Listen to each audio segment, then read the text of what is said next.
BJP सांसद ने अखिलेश यादव और तेजस्वी यादव को बताया विक्षिप्त। यूपी के बलिया से है, जहां बलिया के बांसडीह में लोकसभा सलेमपुर का पार्टी कार्यालय के शुभारंभ करने सलेमपुर सांसद तथा भाजपा उम्मीदवार रविंद्र कुशवाहा ने कही। मीडिया द्वारा किए गए सवाल, तेजस्वी यादव ने कहा है कि नरेंद्र मोदी डिप्रेशन में चले गए हैं। मोदी का मतलब महंगाई है, बेरोजगारी है, पर सलेमपुर के उम्मीदवार रविंद्र कुशवाहा ने कहा कि अखिलेश यादव पर कुछ नहीं कहना है। अखिलेश यादव 2017, 2019, 2022 और अब की भी बुरी तरह हारने वाले हैं, इसलिए विक्षिप्तावस्था में अनाप शनाप बोलते रहते हैं। ये तेजस्वी यादव के बारे में ही मैं बात कर रहा हूँ। तेजस्वी यादव भी कोई बहुत वो नहीं है। चाहे अखिलेश यादव हो या तेजस्वी यादव हो, केवल एक जाति की राजनीति, परिवार की राजनीति को लेकर के ये लोग काम करते हैं। और जो जंगल राज और गुंडा राज इन लोगों के समय था, उससे उत्तर प्रदेश और बिहार की जनता परिचित है। इसीलिए बार बार भारतीय जनता पार्टी की सरकार बन रही है। उत्तर प्रदेश में जो योगी जी का बुलडोजर चलने लगा है, सारे गुंडे, बदमाश, मवाली पलायित हो चुके हैं और उत्तर प्रदेश में सुशासन है।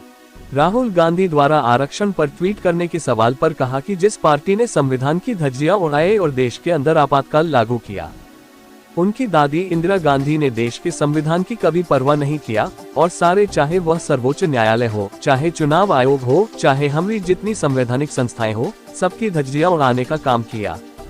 ऐसे लोग आज लोकतंत्र की दुहाई दे रहे हैं, इसलिए क्योंकि जनता उनको कई बार खारिज कर चुकी है। 2 लोकसभा में खारिज कर चुकी है, तीसरी बार खारिज करने जा रही है। राहुल गांधी अपनी जमानत बचा ले, उत्तर प्रदेश से आकर चुनाव लड़ ले। इसके लिए बार बार हमारे नेता स्मृति ईरानी चैलेंज कर रही हैं। चैलेंज अगर स्वीकार है तो आ जाए। कांग्रेस अध्यक्ष द्वारा भाजपा पर भ्रष्टाचार के आरोप लगाने के सवाल पर कहा कि यहां जब मनमोहन सिंह की सरकार 10 साल थी, तब लगभग 20 लाख करोड़ का गबन हुआ है, जिसमें तमाम नेता जेल गए और तमाम पर मुकदमा चल रहा है। 10 साल से भारतीय जनता पार्टी की सरकार है। ये खड़गे अगर बता दे कि मोदी जी के मंत्रिमंडल के किसी सदस्य पर भ्रष्टाचार का आरोप लगा हो तो हम राजनीति से इस्तीफा दे देंगे। खबर जगत के लिए LN सिंह की रिपोर्ट। सर, देखा जा रहा है कि तेजस्वी यादव ने कहा है कि प्रधानमंत्री नरेंद्र मोदी जो है वो डिप्रेशन में चले गए हैं। मोदी का मतलब बेरोजगारी है, महंगाई है, क्या कहेंगे सर? अखिलेश यादव के बारे में नहीं कुछ। अखिलेश यादव 2017, 2019, 2022 और अब की भी बुरी तरह से हारने वाले हैं, इसलिए अनाप शनाप विक्षिप्ता अवस्था में बोलते रहते हैं। ये तेजस्वी यादव की भी मैं बात कर रहा हूँ। तेजस्वी यादव भी कोई बहुत वो नहीं है, चाहे अखिलेश यादव हो, तेजस्वी यादव हो। केवल एक जाति की राजनीति, एक परिवार की राजनीति लेकर के ये लोग काम करते हैं। और जो जंगल राज और गुंडा राज इन लोगों के समय था, उससे उत्तर प्रदेश और बिहार की जनता परिचित है। इसीलिए बार बार भारतीय जनता पार्टी की सरकार बन रही है।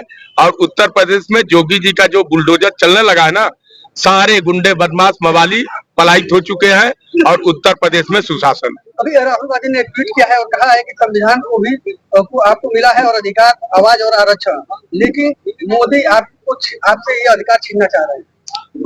जिस पार्टी ने संविधान की धज्जियां उड़ाई और देश के अंदर आपातकाल लागू किया, उनकी दादी इंदिरा गांधी ने देश के संविधान की कभी परवाह नहीं किया और सारे जितने हमारे, चाहे सर्वोच्च न्यायालय हो, चाहे चुनाव आयोग हो, चाहे हमारी जितनी संवैधानिक संस्थाएं, सबकी धज्जियां उड़ाने का काम किया। ऐसे लोग आज लोकतंत्र की दुहाई दे रहे हैं, इसलिए कि जनता उनको कई बार खारिज कर चुकी है। 2 बार तो लोकसभा में खारिज कर चुकी है, तीसरी बार खारिज करने जा रही है। राहुल गांधी अपनी जमानत बचा ले, उत्तर प्रदेश से आके चुनाव लड़ लें। इसके लिए बार बार हमारी नेता स्मृति ईरानी चैलेंज कर रही है। चैलेंज अगर स्वीकार है तो आ जाए उत्तर प्रदेश में। कांग्रेस के अध्यक्ष है मल्लिकार्जुन खड़गे, उन्होंने कहा है कि भाजपा लूट का सबसे बड़ा उदाहरण, जिसमें भ्रष्टाचार मोदी के शब्द केवल सोच खोखले हैं। यहाँ जब 10 साल मनमोहन सिंह की सरकार थी, लगभग 20 लाख करोड़ का गबन हुआ है, भ्रष्टाचार हुआ है, जिसमें तमाम नेता जेल गए और तमाम लोगों पर मुकदमा चल रहा है। 10 साल से भारतीय जनता पार्टी की सरकार है। एक भी खड़गे अगर बता दे कि मोदी जी के मंत्रिमंडल के किसी सदस्य पर भ्रष्टाचार का आरोप लगा हो तो हम राजनीति से इस्तीफा दे देंगे।